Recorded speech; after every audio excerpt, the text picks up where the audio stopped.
ముఖ్యంగా ఈ ఆంధ్రప్రదేశ్ దళిత మిత్ర కావున ఈ సభకు మురారి ప్రవీణ్ కుమార్ గారు వచ్చి అదే అందరికీ జైలు సంతోషంతో అందరికీ శుభాకాంక్షలు. ఏపీ దళిత మిత్ర సంఘం ఆమె కూడా సభకు వచ్చేసినటువంటి ఆలోచనగా కోరుకుంటున్నాను.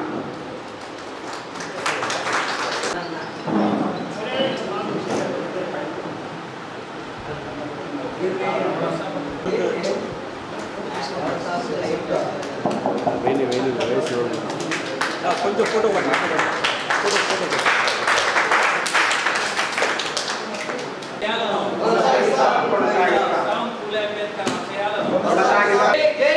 జై జై భీమ్, జై అంబేద్కర్, జై జై మహాత్మా జ్యోతిరావు పూలే. జై మహాత్మా కొనసాగిస్తాం మహనీయుల ఆశయాలను, కొనసాగిస్తాం మహనీయుల ఆశయాలను కొనసాగిస్తాం. బీసీ మైనారిటీల ఐక్యత, ఎస్సీ బీసీ మైనారిటీల ఐక్యత.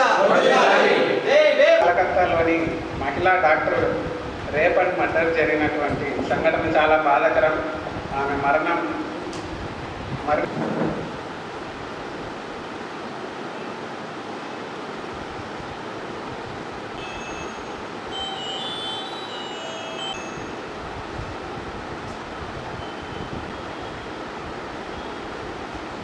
ఆ పాపను మళ్ళీ పిలిపించి రీజియన్ ఆర్టీఓతో, అదే సోషల్ వెల్ఫేర్ వాళ్ళతో, శిశు సంక్షేమ వాళ్ళతో మాట్లాడి ఆ సర్పంచ్ను ఆ ఎమ్మెల్యేని పిలిపించి కౌన్సిలింగ్ ఇచ్చి ఆ పాపం మళ్ళీ రీజాయినింగ్ చేయడం జరిగింది. 2 సంవత్సరాలను కౌన్సిలింగ్ ఇప్పించి సోషల్ వెల్ఫేర్ వాళ్ళతో, శిశు సంక్షేమ శాఖ ఆర్టీఓని పిలిపించి ఆ సర్పంచులు ఎంఆర్ఓను రౌండ్ టేబుల్ పెట్టి ఆ పాపం మళ్ళీ జాబ్ ఓపెన్ చేసినాం.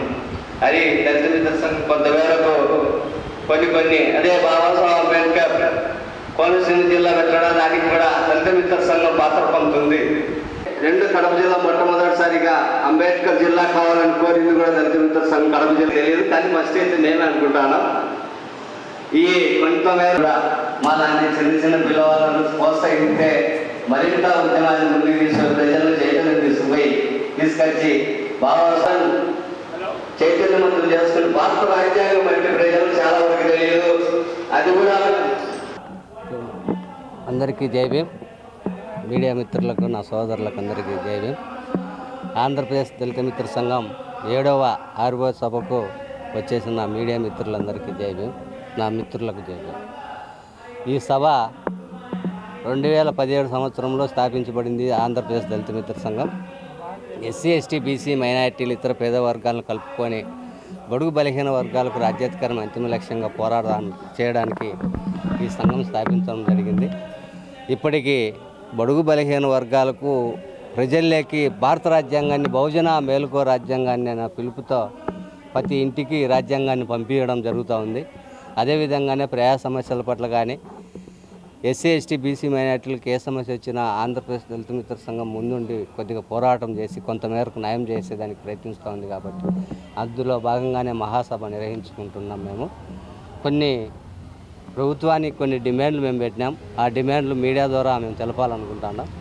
రెండోది, ఎస్సీ ఎస్టీ బీసీ మైనారిటీలకు మెట్ట భూమి అయితే 5 ఎకరాలు, సాగు భూమి అయితే 2.5 ఎకరా పేరుతో ప్రభుత్వం ఇవ్వాలని ఒక డిమాండ్.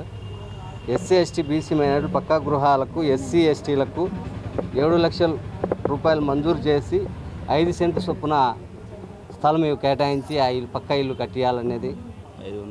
500 మంది జనాభా కలిగిన దళితవాడకు ప్రత్యేక పంచాయతీగా గుర్తించాలి. రాష్ట్ర వార్షిక బడ్జెట్లో ఎస్సీ ఎస్టీ మైనారిటీల వాటా ప్రకారం సప్లాన్ నిధులు సక్రమంగా ఖర్చు చేయాలని ఒక డిమాండ్. వాటా ప్రకారం రాష్ట్ర ప్రతి ప్రాథమిక పాఠశాలలో ఉపాధ్యాయ పిల్లలకు అంబేద్కర్ భారత రాజ్యాంగాన్ని గురించి ఒక సబ్జెక్టుగా పెట్టి అవగాహన కలిగించాలని ఒక డిమాండ్. ఎస్సీ ఎస్టీ నిధులు ఇతర వర్గాల శాఖలకు ప్రభుత్వం మళ్లించకుండా జస్టిస్ పున్నయ్య కమిషనర్ ప్రకారమే ఎస్సీ ఎస్టీలకు మైనారిటీ పథకాలు అమలు పరచాలని, ప్రతి గ్రామ సచివాలయంలో ప్రత్యేక అధికారిని నియమించాలని డిమాండ్ పెడుతున్నాం. అదేవిధంగానే రాష్ట్రంలో గురుకుల పాఠశాలలో డిగ్రీ తరగతులు ప్రవేశపెట్టాలని డిమాండ్ 8 డిమాండ్లతో మేము ముందుకు పోతా ఉన్నాం. కాబట్టి ఇది జరగబోయే కాలంలో శాంతియుతంగానే ప్రభుత్వాన్ని డిమాండ్ చేస్తూ ఉద్యమ రూపంలోనే శాంతియుత ఉద్యమం చేస్తామని చెప్పి ప్రభుత్వాన్ని ఒక రకంగా మేము విజ్ఞప్తి చేస్తూ ఉన్నాం. మీరందరూ కూడా దానికి సహాయ సహకారాలు అందించాలని, మీడియా మిత్రులకు కూడా మాకు సహాయ సహకారాలు అందించాలని మరొకసారి కోరుతూ సెలవు తీసుకుంటాను. జై భీమ్.